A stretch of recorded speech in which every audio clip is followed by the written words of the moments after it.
Pujaniya Guruji ke charnon mein vandan, and a very warm good afternoon to all you ladies and selected gentlemen. This afternoon during the lunch break, a lady remarked at the table that women should speak out more.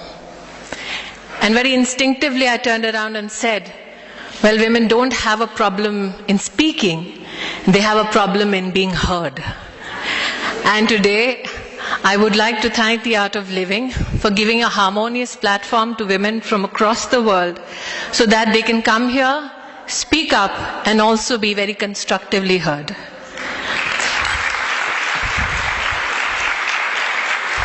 I had two very senior, experienced ladies give the world view with regards to global connect and conflict. While I was listening to one of the pioneers in the women's movement in Europe, I heard her talk about nations in pursuit of protecting national identities. I heard Ms. Anderson quote Mahatma Gandhi. And while I was reflecting on this pursuit for preserving national identity, my thoughts went to the lady from Sri Lanka who's sitting here. We all in our country, that is India, absorb and follow a lot of values from so-called epics like Ramayana.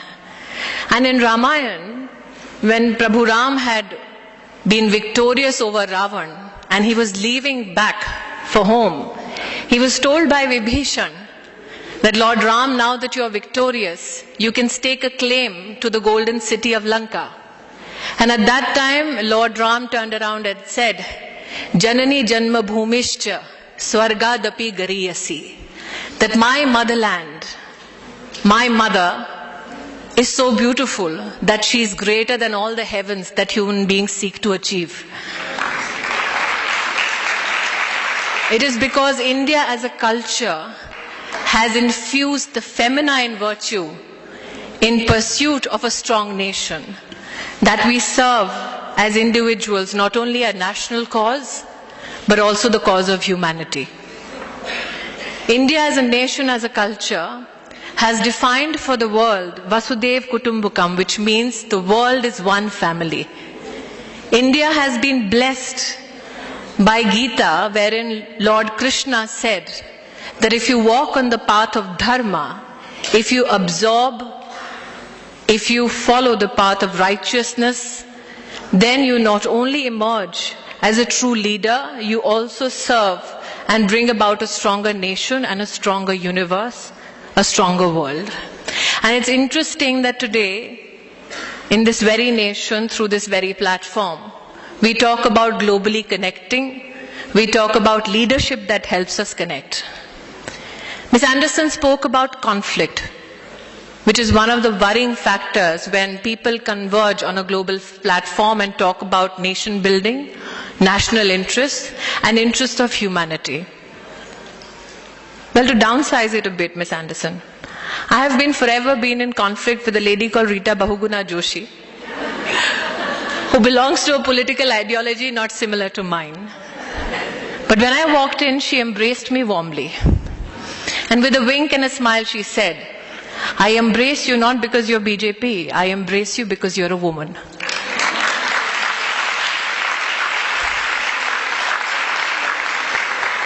I then went, and when I was about to sit, I was warmly greeted by Dr. Ghazanfar from Afghanistan, a lady who serves as the Minister for Women's Affairs.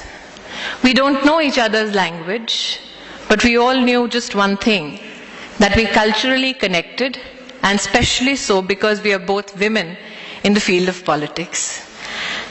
I know that conflict arises when there is widespread poverty. Conflict arises when there is illiteracy. Conflict arises when there is a race to take ownership of resources. But I also know that when women are put at the helm of affairs, conflict has this very unnatural way of decreasing. In 1996, a study was put out by Mr. Subba Rao and L. Rainey, which said that if a nation, and 72 countries were a part of this study, that if nations in 1975 had invested in women's higher education, then in 1985, those nations would have seen a decline in infant deaths by 68%. If those same 72 nations had put in all their resources to increase per capita income of every citizen in those 72 countries, the impact on infant deaths would have been zero. Today, when I stand here as a woman, I'm of the opinion that if you truly want to globally connect on issues of humanity, if you truly want to reduce conflict, then one of the first steps that we as a nation, we as a world need to make is to empower women. I was speaking to Gauri-ji, who has invited me to this conference, and I told her that when people ask me to define women leaders, I tell them that a leader is someone who takes you where you want to be, but a female leader is someone who takes you where you ought to be.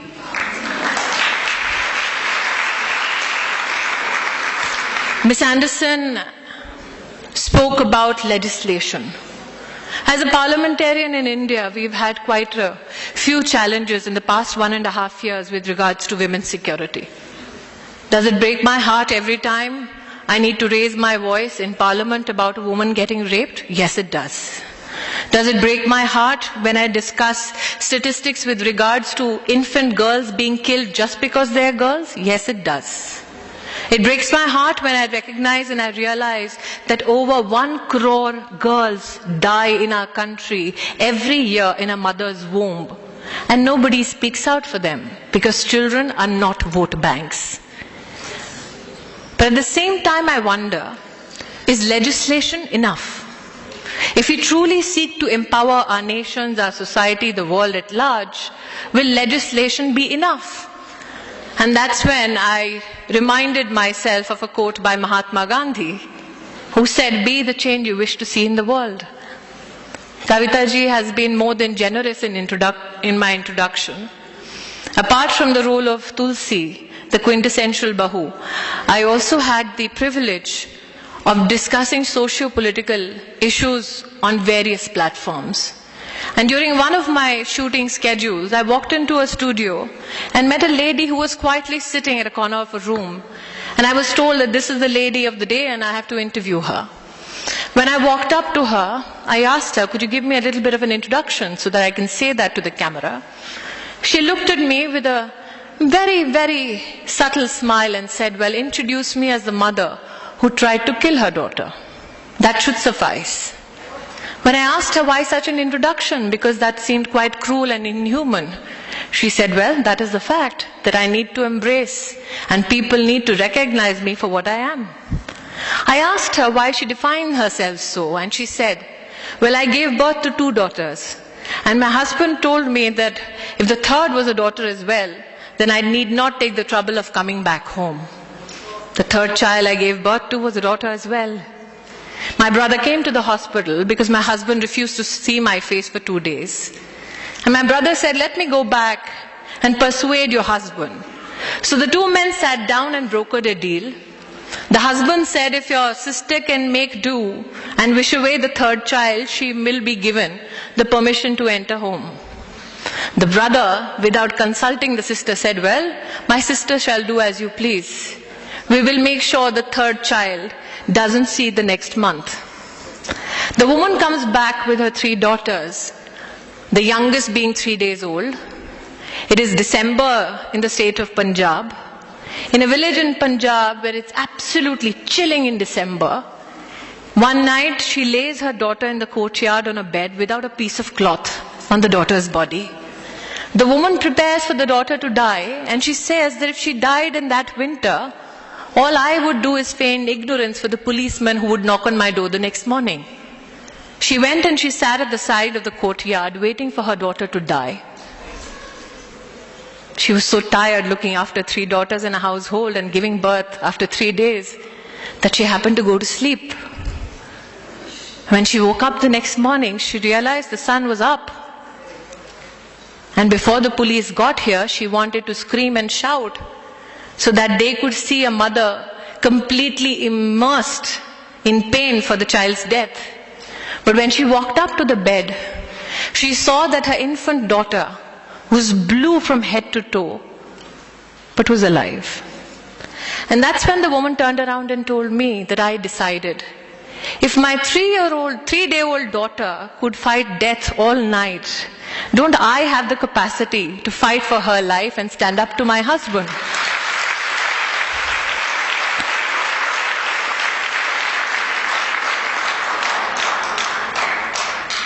Kautilya in Arthashastra had said, for a good leader, it is not enough to exercise control or be victorious over external forces and enemies. For a good leader, the first priority is to overcome your own burdens, overcome your own flaws, reassert your own humanity, fight your internal enemies, and then you can truly lead the world. I feel for the globe to connect, for nations to be empowered, it is extremely essential for the women in that country to be educated, to be employed, to be treated as human beings, as Ms. Anderson said. And I think that is when we can truly connect. Because what connects me to Ms. Anderson or Ms. Dr. Ghazanfar from Afghanistan is not that we have a political cause that we pursue, not that we have a human rights cause that we pursue, but the only one fact that we are all women who want to pursue that world where every woman is given the right to live her life with dignity, the right to live her life in peace, and the right to live her life in such a fashion that she can encourage others to treat everyone as equals and to provide those opportunities to men and women alike. So once again, a nation that defined its own cultural ethos by saying, Bahujan Sukhai, Bahujan Hitai, that we as a nation are dedicated to the happiness and welfare of all. I am hoping that the global connect we seek is a global connect that is inspired by India's idea of Vasudhaiva Kutumbakam, that we are one family who will resolve and rise above every conflict, for we as a world come together and serve not individual national interests, but also interests of humanity at large. Thank you so much.